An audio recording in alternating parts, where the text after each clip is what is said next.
School is about to be open in a week or so, and we are considering homeschooling. So in today's video, Cece and I, we're going to talk about some of the pros and some of the cons that we've gone over so far in terms of homeschooling. Stay tuned. Yeah.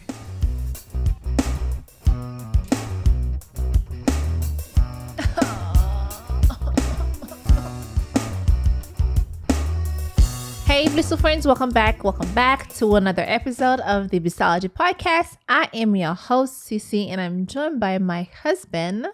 Everybody, this is Willem, and welcome to another episode of the Blissology podcast. Now, if this is your first time with us, this is a weekly podcast where we talk about Love, life, family, relationships, back to school, homeschool. yes, back to school. It's that time already. Yes, and whatever else is going on, politics, whatever it is, let's talk about it on this podcast. So let's go. So yes, before we get into the topic of the day, we like to share with you guys something blissful that happened over the weekend or during the day. So I don't know if my husband has one, but I do have one. So what's yours, baby? Well, since you didn't like the one I had last week. I never say that. Okay, let's be clear. I never say I didn't like it. It's just that I didn't think it was a blissful moment. That's all. There's a big difference. She didn't like the one I had last week. I never say that. You're putting words in my mouth now, sir. Anyway, what's your blissful moment? My blissful moment. Actually, the girls yesterday fighting over who's washing the dishes and who's rinsing the dishes. All that happened while I wasn't here, so I didn't even get to see that. I kind of feel like, well, not yesterday. It happened over the week. And the girls, they sweet, right? They're getting older and they like to wash the dishes, but there's one that likes to wash and the other one, rinse and dry them and put them in the dishwasher. Tuesday night while I was making Taco Tuesday, somehow they really want me to do this Taco Tuesday things every night. Fine, whatever. We're going to do Taco Tuesday. We're going to do it together, right? So I cook it while hubby's at work. When he gets home, it's ready to go. So we're washing the dishes and the oldest one was like, well, I want to wash. You rinse the dishes. And they were fighting over, well, you washed yesterday. I rinsed today and dry and put away. The little one was like crying, like literally crying over the fact that she didn't get a chance to soap and wash. But the oldest one was like, well, I'm the big sister. I made the decision and then I want to wash and you rinse. I just found a blissful moment.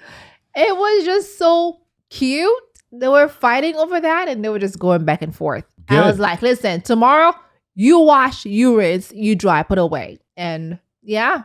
What is yours? I just got one. What is it? See, now I am so happy that I won't have to deal with the dishes. They can. And that problem on who does what, I'm going to solve it. Going to put a schedule. Monday, you wash, you rinse. Tuesday, you wash, you rinse. This way, there's no need on fighting and who's going to do what. So I should never have to wash a dish again. I don't know about that. They can do it. They can do it, but I still have to make sure it's clean because they're little. Well, they'll get good practice. And there's certain dishes that you can't let them wash, like the knives, right? Like certain You train them to handle the knives. No, baby, I think they're still too little for that. If it's like the plastic older one is 9 years old. If it's plastic knives, then that's fine. Like they can do the forks. Okay, then we don't use knives in this house anymore. Whatever. Yeah, but I think it's cute. It's cute. And I think it's just the fact that we are helping our children to do chores. Well, yes, it's good that kids understand that there are certain things in the household that they can do. When they wash the dishes, a lot of water, a lot of soap. And most of the time, water and soap gets on the floor and I have to make sure I mop it or do something, dry it before they step on it. Just a little bit more training. That's fine. Yeah. You got it. But they're cute, though. They're cute. That was my blissful moment, so I'm glad you got yours. Now, I know that when I see the dishes in the sink, just going to call, hey, come here. Hey, listen. Don't be calling my daughters, hey, come here. You can wash it too. Okay? We gonna make sure everybody wash their own dishes. Anyway, Yes, guys. So, right. Anyways, let's get right into the topic of the day. now that school is about to reopen, and obviously there's still some scare about COVID, and I know many of us, Cece had a I whole am year not and a ready. half of homeschooling, Yes. doing the things with the kids. Right. And that actually has opened, I'm sure, not just our eyes, but many of the parents lot of don't too. Yes. Does it make sense to consider homeschooling? Mm. Are you considering homeschooling? Because it's something we've been discussing to see We've whether or not it makes been, sense. yes. It- Yes. It has it's good and it has its challenges. Listen, last year when everything kind of shut down, many people Yes. find themselves in position Yes. where how do I do this? Where do I put the kids? Mhm. I've seen some kids on Google Classroom where they're sitting on their bed. Yeah. I saw a kid where her mom was looking around butt naked. So yes, this was a big Her change. grandma. I think it was her grandma. Someone, but it was a big change for a lot of us. Some of us were lucky enough that we were just part of the planning, but not the day to day. Like for Mhm. instance, I was still working Right. doing the whole time, and Cece had to do the day to day activities. But sometimes I call in and I hear how things were going on in the background. So although it's a subject, as far as homeschooling goes, it's a subject that I think many of us are considering, but it doesn't come without its headaches.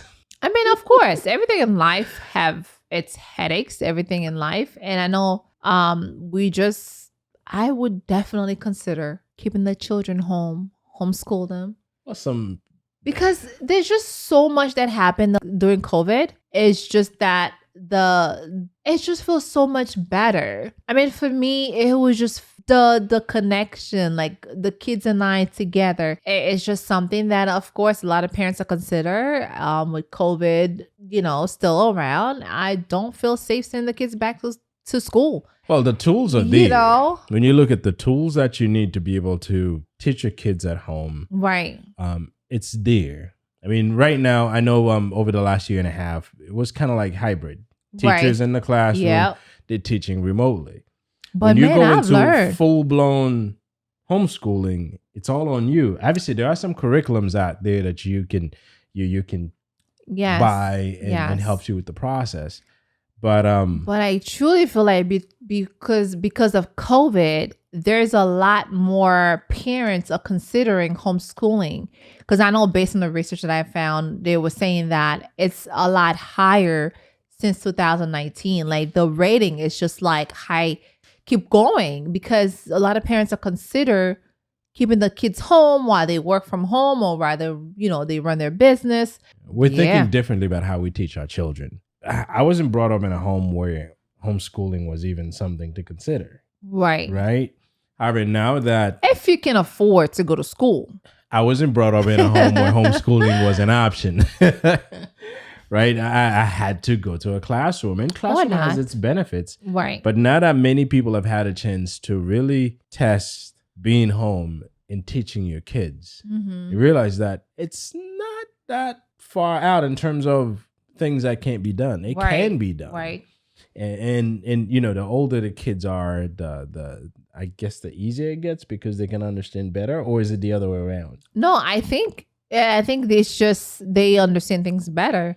And what I observed last year, especially with the kids being virtual, is just like some of the teachers don't really care. They don't care. Like they give the assignment, and whether if you do it, great. If you don't do it, fine.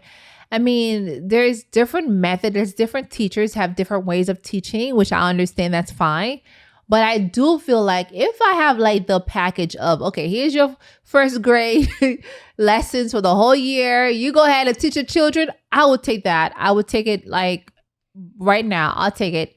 I'm the You're raising parent. your hand, you'll take I'm it. the parents that says, yes, let me have it. Let me have that one-on-one with my daughters and be at their level, not rushing them, not because some kids, they didn't really learn much. Some kids didn't really care. And I do feel like some of the teachers didn't really care whether if they are getting the lesson or not because they're virtual. And that's what's really throwing me off. I think it was a bigger challenge than many of us saw it to be. Mm-hmm. I mean, we could see our part where it was challenging being at home and, teaching the kids, well, because I wasn't here. But the teachers were running into their own challenges. Right. And all this happens, you flip a switch, you were teaching in the classroom, you were taught to teach in the classroom because teachers weren't taught to be virtual. They were taught to teach kids where they can interact with you and one-on-one or physically. That. And the switch got flipped. And now you find yourself at one point doing strictly virtual. At one point you had some in the classroom and some virtual. That's me saying that I understand the challenges the teachers had to go through. Of course. So in many of them, they had kids of their own that they had to deal with. Mm-hmm. So I wouldn't, it may seem like they didn't care, but I think some of them, the challenge was overwhelming. And I think some of them were not technology savvy. Like they didn't know how to deal with the virtual. And this pandemic shows up where we had some deficiencies in terms of our skills. Because some teachers did great teaching virtually. I mean, I know my daughter had one of her teachers. I mean, the energy that this lady brought in every morning, it's like, I'm like, does this person go to sleep drinking coffee and then wake up with another cup of coffee? No, she was great. I'm on the phone talking to Cece just to see how things are, how the days work. I can hear her in the back, the energy itself. Yeah. And my daughter grew to love the teacher. Unfortunately, she didn't get to finish the school year with her because they had to make some changes. But some people are cut out to adapt very quickly and do things. And others sometimes may never adapt. And some adapt very slowly. But it was a challenge. It was a big challenge for the teachers. And we got to thank them. I mean, they did what they could to go through the whole year with. I definitely agree. It was a challenge. But then, I don't want to say, but they got paid to deal with the children, like I know for sure for my daughter's Ace's teacher, she was very, like you say, like a bunny on a battery, like running and go. I love that energy. I kind of wish that every teacher's right, or she would teach her from kindergarten until like middle school, whatever. but sometimes it's hard to really find a teacher that really wants to help the kid learn, wants to help the kid get it. Don't tell me your mom, your dad is home, they're going to do it with you. Even though they're virtual, you still have to work with them. And, there's things that happen doing virtual and I was like, oh, I don't know about that. I'm one of those people, if it doesn't feel right, I'm probably going to call out. I'm probably going to say, you know what, this doesn't seem right. What are we doing here? So those were the challenges. Now that some people are considering homeschooling, it'll come with a whole different set of challenges. But before we go into the challenges, how does it benefit anyone who's considering it? Well, I would say for sure for me, it's spending time with my kids. Having the flexibility of the time, our schedules will be different. Mind you, we'll have a schedule, right? Well, you have to have a schedule. Because that's where the discipline will come from. Like you have a discipline, you have a schedule where you're like, okay, you start from 8 o'clock until 12, or from 9 to 12. For me, it's definitely the flexibility, the free time where I'm able to do things with them and see where they are at their level. I think, right? Yes. Being able to be part of the learning experience. Yes. I think a lot of things can be taught in the home, not only the school knowledge, but cultures. Yeah. Habits. Mm-hmm. And in that one-on-one interaction, the children don't get that as much when they're in a class where there's like 30 kids. Yeah. The teacher will do her best to spend one-on-one time, and you'll find many kids maybe at different skill level. Yeah. Where one may be a little bit more advanced. And I know they do their best to group them according to their skills and make sure that they do activities. But when you're dealing with 20, it's very different than when you're dealing with 2 or 1.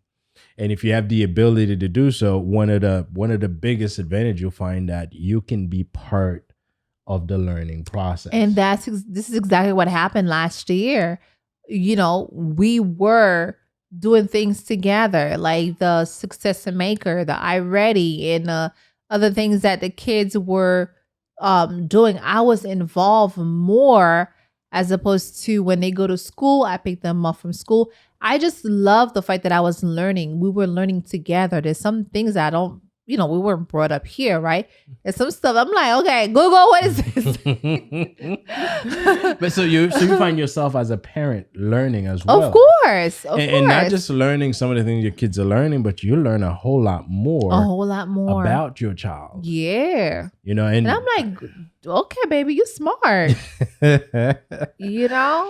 And yes, when you look at that part of if you have now, not everyone would have the flexibility to be able to imagine if you're working and you have to work. Right. Homeschooling is out of the question for you, unless if you could do it at night. But I don't think you can get your kid to sit around and learn at night. But and this is where we all have to look to see where we are and what makes sense. Of course. But yes, the relationship building is a big thing. I like the fact that you said with the classroom of 20, 30 kids is supposed to have that one-on-one with the kids, because it's something that my daughter really had to deal with.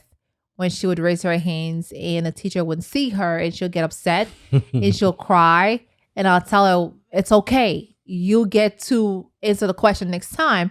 And she still will not be happy because there's 20 kids in the classroom and she can't pick you all the time. Yeah.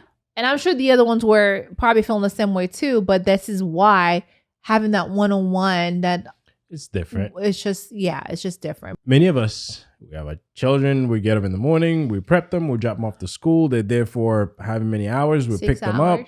And it's like, for instance, I get home at 6 and change.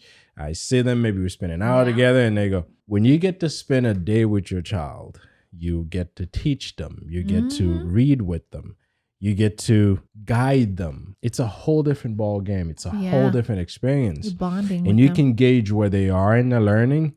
You can use different tactics to help. In addition to that, I mean, there's some very good curriculums out there you can use. Obviously, none are sponsored by our podcast. So do your research. There are some great ones out there. Test them out to see which work for your personality and your way of teaching. And the way that your child learn. That allows you to really, really, really take part in your child's development. Yeah. You find that you'll understand your child a lot better. They'll understand you a lot better. Yeah. And you'll find that relationship that you built, that will be carried on through the rest of the life, most likely. Yeah. So you'll understand all the ins and outs. Yes. Especially when they grow, like, for instance, we have a 9-year-old who's going to start developing some personality, whatever it may be, when they get in their teens. Soon that's going to happen. Right. But when you have a good relationship with that child, they'll open to you a lot easier. They'll understand mommy knows stuff. One challenge I think that a lot of parents face in our communities, the kids get to a point where they think they know better than the parents. Yeah. But if you're the one teaching them, except for my mom. Sometimes you think you know better than your mother. What are you talking about? I do. You're right. When your parents are the one teaching you, it's going to be difficult for you to think you know more than they do, because they're the ones teaching you. You're right. Absolutely. And sometimes they act like I'm okay, but you're right. Like, you just have to tell the kids when they, like, I feel like our parents, because of where we're from or because of how they are, it's hard for them to tell you that you're right. Parents are always right. But when it comes to our children, we are very modern parents. We're like, okay, you're right. I was wrong. So it's definitely something that the kids know. They understand that when they're wrong, they're wrong. When they're right, they're right. And they will let you know that they're right. And you have to just find it in you and to let them know that, yeah, you're right. So yes, I think another thing that homeschooling allows you to do is it allows you to move at your own pace. Oh my God. Because I know you and Bree had a lot of math questions where she didn't understand at all. Well, yes. I mean, I spent a good part of the year I do the homework with her, and I was fortunate enough to be able to spend the time and do homeworks with her. Yes. I missed the Spanish homework, so I didn't get to do much. And they got to a point where they were frustrated because I couldn't understand much of it. But the math and the reading, I think it was most of the math. that gave me a chance to really break things down for her, because the teacher didn't have the time to do it. Well, she was first virtual, and she go over one example with them, and that was it. Which is what they have in the booklet. Yes, but when I sat with her, we were going through these problems. I not only I went a little bit beyond in the book and used real life things to explain it. This is why this is the way it is. Yeah. This is how you get to this. We did a lot of show work method where she can go from the steps by steps as to how she got to it. And it was one night she said, "Daddy, now I understand this better because of the way you explained it. We have a little board on the wall where we do the homework that we have dry erase markers. She'll go up there, she'll write things down. So it becomes an additional sessions when we went in. Now, it consumed a whole lot of time because sometimes we spend like an hour and a half going through stuff. That gave me the opportunity as a parent to really be part of the process and make sure that she understood things, the thing before we move on to the next one. Right. You don't get that in the classroom. The teacher has to go through it. And obviously the teacher does not have the ability to go that detailed one-on-one with every child. Make sure they get it. It's just not possible. So unless if you get a tutor. Well, you get a tutor, and that's where tutoring is becoming a big thing now. So people make good use of this, because many of the kids that were virtual but weren't quite paying attention, it's gonna show when they get to class, and they're not at the same level as the others. So tutoring may be something to look into. Yeah, absolutely. But no, I definitely agree. Like, the kids move at their own pace. Although Issa didn't have that problem because she was actually ahead of the game, where she knows how to read very well. She was in pre-first grade, and it's just the fact that you see how your kid is learning. And this is the flexibility that homeschooling gives you. You can test your child to see where they are, and if you need to move them up a level, you can do that. You don't have to go ask the principal's permission, get them tested to see, okay, can they be there? And then you get put on a waiting list. So, but you get that flexibility. And obviously safety is something that many parents, especially when you have very young children. Sometimes you're worried, are they going to get hurt in the playground? Are they being bullied? I know my older daughter mentioned that one of her friends was being bullied and she had to stand up for her friend. So, school can be rough sometimes. And she, like, for instance, our oldest daughter is tiny. She's not the biggest girl. She's very petite. I wish she could have an attitude. She sure does. So, she actually pulled this kid hair when she was little. She was in was in daycare. The kid was messing with her. As parents, we sometimes are afraid of what our kids get exposed to. And some of us are fortunate enough to be in a community where there are certain things we don't worry about. Right. But I know many parents have kids that are going into school that may have a lot more activities happening in our school campus that may influence your child. Yeah. And that's something that when you homeschool your child, you can take them away from that. Right. Potentially toxic environment. Yeah. And again, some people are fortunate enough to not be in certain areas. And I know there are people that are worried every day, is my child going to be okay? Especially with the news, what's going on.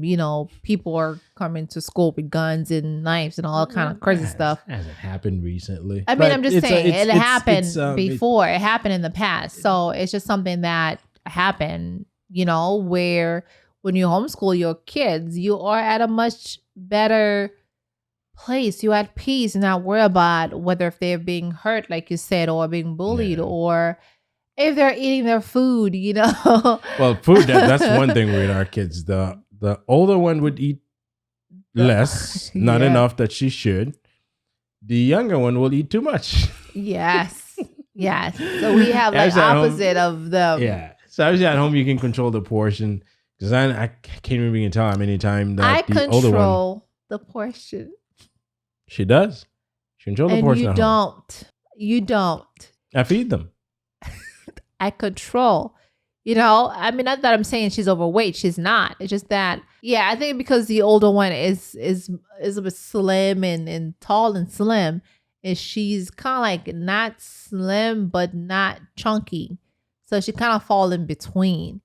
And of course, both of her parents are tall, so therefore she's not short. So I think every kid, when they reach a certain level of age, you should control what you give the children. So, yes, that's what I do. I control what I give her. I make sure I give her enough.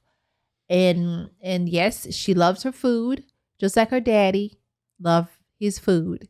Okay, I'm picky. My oldest daughter is very picky. So we have our own problem, okay?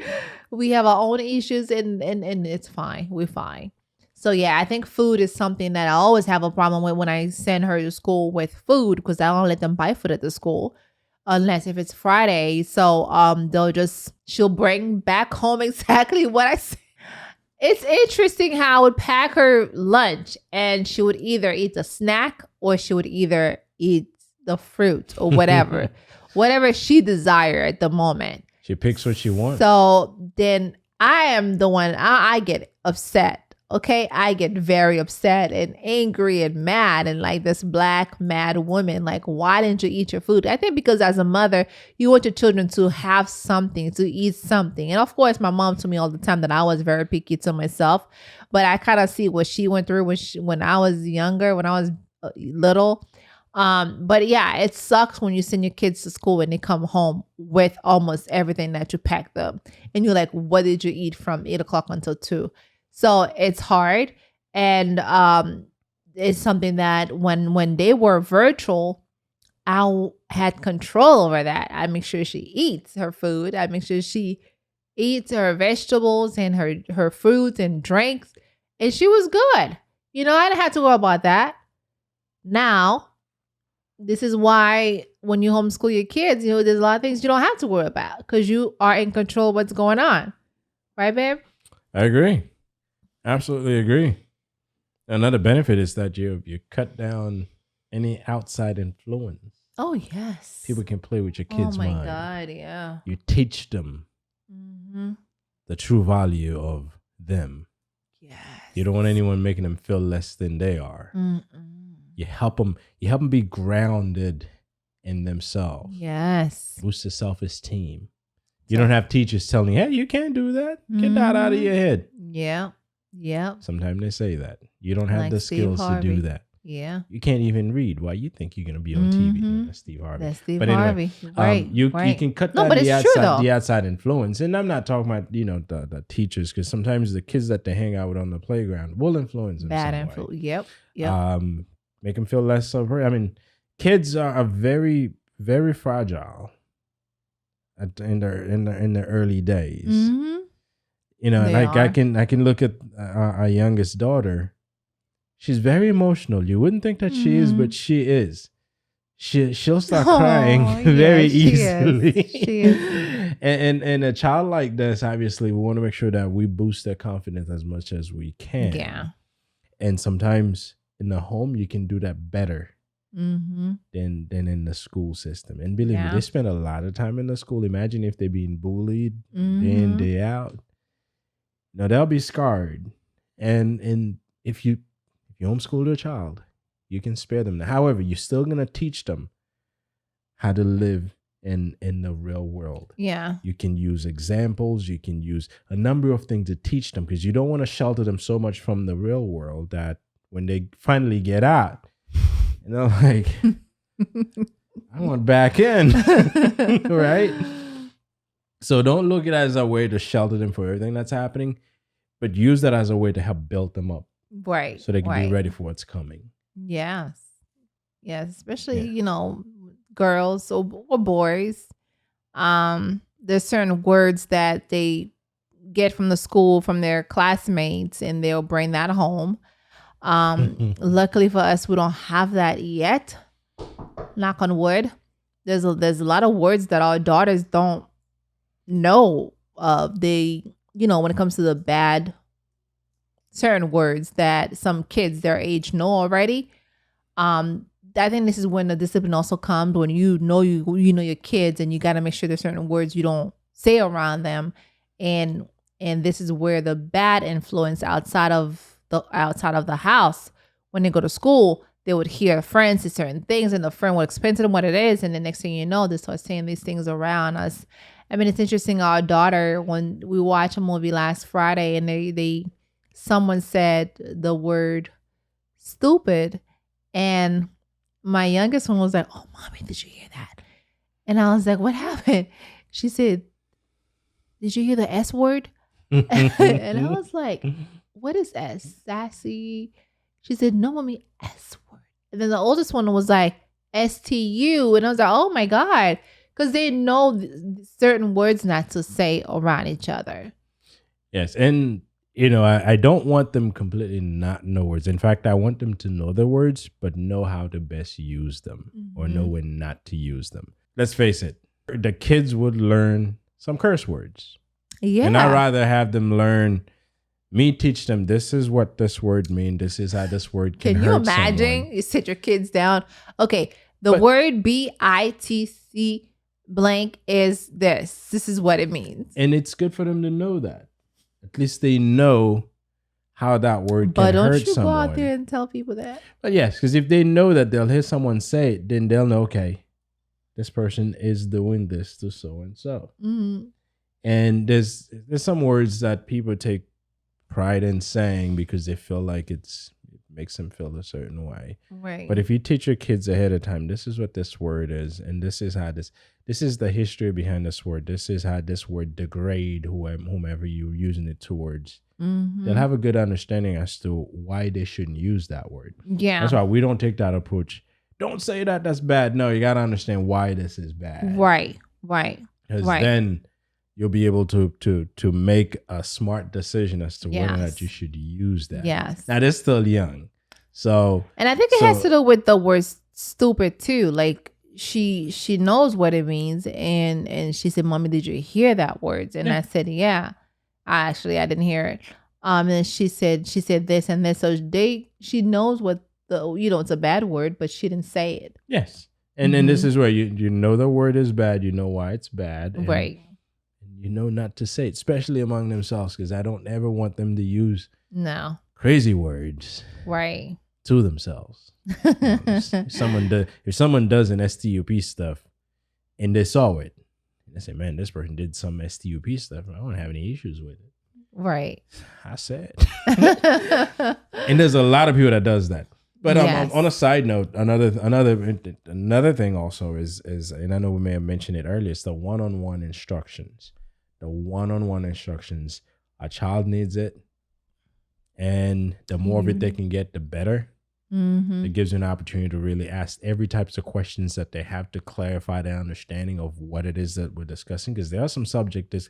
I had a chance to look at the way that, and I learned the way they do addition, which is very different than the way I learned it. And I'm glad I was part of this because I learned how they did it and break it down and explain to my daughter how they did division.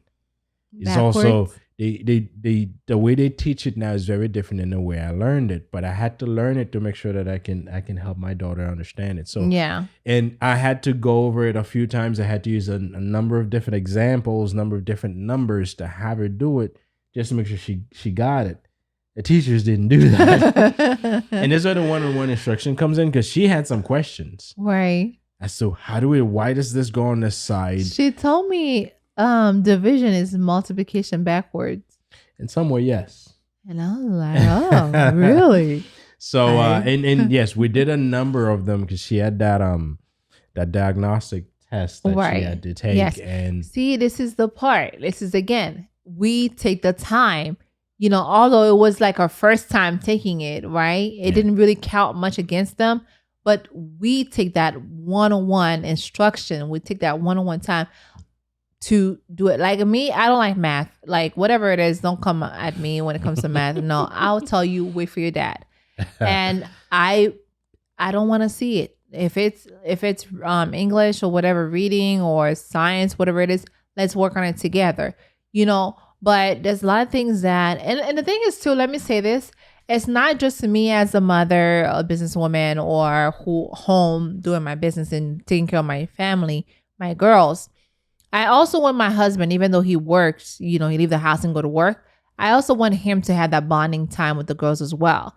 Meaning that it's good for him to know where they are as a father, where he can help them, in life, right? Because a lot of us, we kind of feel like, okay, your mom is home, go have your mom take care of it, or your mom will take your shoes or do whatever. It's always mom, mom, mom, mom, mom. But then when your dad is home, you want to make sure you use some part of your dad too, right? Because it's always like, I would tell you, I would sit and watch something or do something, and the girls would come at me, Mom. They got used to calling you. They like, got used to being with you. Sometimes I'm home, they don't realize that they can come to me for certain things they need, but they get used to reaching out to you and getting your help. Yes, they do. They do. So yeah, it's something that it's just how it is. But yeah, we just mentioned to you guys a few of the pros when it comes to homeschooling, and I think that kind of the pros and the cons, some of the challenges that come with homeschooling. Yes, and then to me, I think when it comes to the cons of homeschooling, it's just that it's just different. The lifestyle is different. Just give us a few. Well, you'll have to make some arrangements, some changes. First, you have to be very disciplined. Otherwise, because home can be very distracting. Although it'll be distracting in a different way than the kids being in school with us and a distracting classmate. At home, there's all type of things you could be doing. Yeah. However, you've been running your business from, so you've already gotten the discipline. But if someone's going at it and not run a schedule while you're at home, you'll have to change that, because if not, it's going to be tough. It's going to be tough. And if it's young children you're doing, you have to make sure that you instill the discipline in them. For them to understand that school time is school time. We may be home, but school time. So you'll have to change the way you do things. Yes. And the way you interact with your child. Is school time is school time. Yes. Yes, you'll be able to do it in small chunks, and this is where the schedule come in. A chunk here and then a break, a chunk there, a break. And you'll have to have a solid curriculum. First, you have to understand these things. Right. So you have to have it in you. All the libraries. So all of these libraries there, but the library is not going to teach the child for you. Yes. So you have to have it in yourself and the abilities to be able to do it and have the environment to be able to do it. Because if the only place you have is your bed, it's going to be difficult to actually teach your child in your bed. So you have to have a separate place in the home that's dedicated for lesson place or classroom or whatever you want to call it. Classroom work. So changes, you will have to, obviously the changes will be different for all of us, but there's some fundamental change you have to make. Get in the right mindset. Yeah. Know that from this point on, you are the teacher. Learn to use your resources, because you will run into things that you don't know and you'll have to learn. Yeah. Make sure that whichever curriculum you're using, that when it comes time for your child to transition into whichever other school that they'll be going to, because obviously homeschooling is not forever. Eventually they'll be out of the home. Make sure that program will get them ready to be on par or ahead of whomever they'll be sitting in classroom with. So it's a lot of work. Yes. And you have to remember, you're teaching your child. So there are moments that you will no longer be the parent. You'll be the teacher. Yes. So being able to make that distinction is important. So all of these changes will happen. Now, not all of a sudden, but if you want to make sure that you put your child in a position to succeed, you have to force yourself to make those changes. Now, you're going to work a whole lot more than you've ever worked before. Right. It's a whole lot more. And then you get anxiety attack. You're like, oh my God, can I really do this? This is a lot. The anxiety is just like, okay, the first week went fine, pretty good. All right. But then the second week, then the third week, and then you start like freaking out because you have to really dedicated time for your children. And it's not just, hey, it's just a project. No, it's your child's future. Yes. So Yes. there's many moments you're gonna run into. You're gonna have to roll up your sleeve, learn whatever it is that you need. Now, as your child gets into higher grade, you'll find things will get a bit more complicated. Right. And you have to be you have to somewhat become an expert in a number of different areas. You'll find language, science, history, yes, literature, all of these things. You have now there's systems in place to help you do that. But you got to become an expert, because if systems were what could teach your child, then you wouldn't need a school, you wouldn't need a teacher. You'll just buy a system and sit them at home, and the system will teach them. Kids don't learn this way. Eventually it's gonna happen. I can see it. I don't see it happening because we learn a whole lot from people. Right. We learn a whole lot from people. Some of us do. We all learn from people. Sometimes we may not even acknowledge it, but there's a lot of things we do, we picked it up from someone. Okay, you mean Books are great. It's good to read. It's good to learn from. But at an early age, when you talk about teaching a child, they learn from people. Yeah. So yes, the anxiety will set in when you're like, geez, what did I take on? Can I do this? The anxiety will definitely kick in. And like I said, the first few weeks may go fine, may go well. And the next thing you know, you just like take it and go. If you have a curriculum, you have something to go by, you make sure you follow the instructions. And you just got to be disciplined. Like my husband said, like if you don't have that, it's not going to work. Yeah. But, and sometimes I feel like the cost too of buying the books and buying the things, whereas when you go to school, many of these things, well, when you're in the public school system, many of these things are provided to you. So, so there'll be some costs. Now, I don't anticipate it to be a whole lot. It'd be like crazy costs. Obviously, you'll have to buy the curriculum. You may need some equipments, like a better computer for your kids, because some of this curriculum may have things that they need to stream. Or things they don't need, because I feel like even with public or private school, some of these curriculums that the kids don't even apply them in their real life. Like there's some stuff that they probably won't even need to do. There are things that sometimes we think, why do they have to do this? Yeah, I do. I mean, if your child is going to transition into the real world, there are things that are important for them to know. X, Y, Z. Like maybe I learned about a number of those work that Shakespeare's did. I've never used them, but I know of him. Oh, well, my point is, let's teach them. Let's teach them like real life stuff. Okay, don't waste the kids' time if it's not going to be helpful in real life. That's just my point. She made her point. Yes, I sure did. So I really think that it's something that for a lot of the parents to think about, whether if you want to homeschool your kids or if you send them back to school, because COVID is still around. And I do get a little bit, I've been thinking about it a lot. I've been thinking about this, sending them back to school or homeschool them. And it's something that it's a decision that we have to make as a parent. Yes. And then that'll be for anyone considering that. You have to look at where you are, what you have, how much can you really commit to this? Because once you go at it, you kind of in it. Right. So, although it's something we've been talking about to see what that makes sense for us, and if we're going to go that route, what do we need? How much of our time is going to take? How is it going to impact the rest of our lives? Because it's not a small decision. Now, we're talking about making the decisions for your child's future. Right. And you have to be ready and able to do it. Yeah. Otherwise, you're going to set yourself up to fail. Yeah. And you're going to hurt your child in the process. So I know many of us have had a taste of what it feels like or may feel like. However, we still had a remote teacher doing the teaching. Many of us were just supervising the child or do the homework with them to help them understand things better. That's just a little tiny bit of what. Well, you said a little tiny. It was a lot to some parents, okay? Maybe a little tiny bit, when you're talking about. Like 10% of the work? When you talk about lesson planning, grading, learning about the different subject, and the planning involved, how do I deliver this to help the child learn? There's a whole lot. The teachers were doing this on the back end.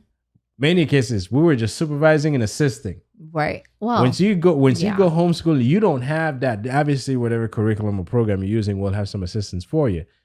But a lot of these things are on you to put together. Yep.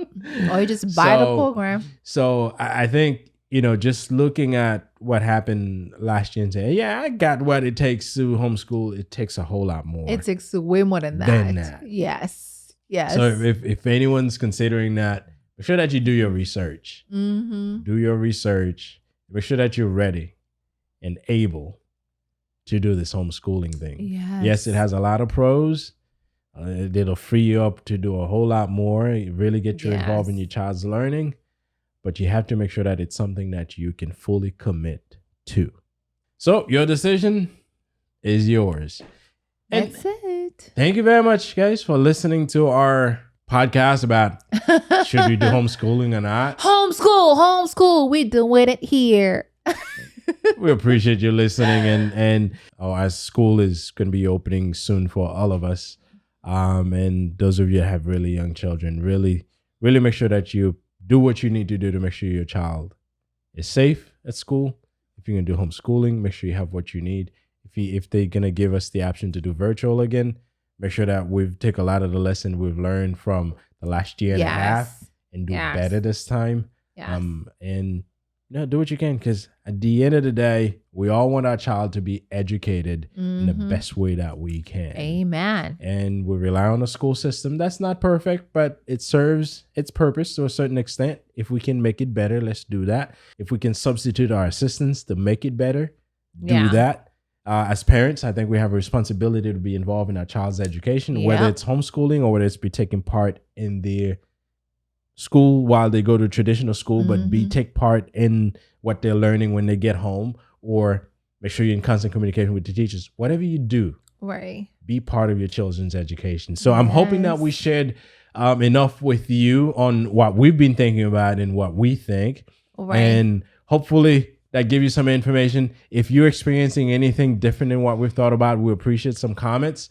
Please share this video with friends, family members, or anyone you think that could benefit from this. Please remember to check us out. We have we on Spotify, TuneIn Radio, Apple Podcasts, and SoundCloud. And here. And YouTube, of course. You're watching us here. So thank you very much for listening. And we will see you guys right before school start, I think. Bye. Peace.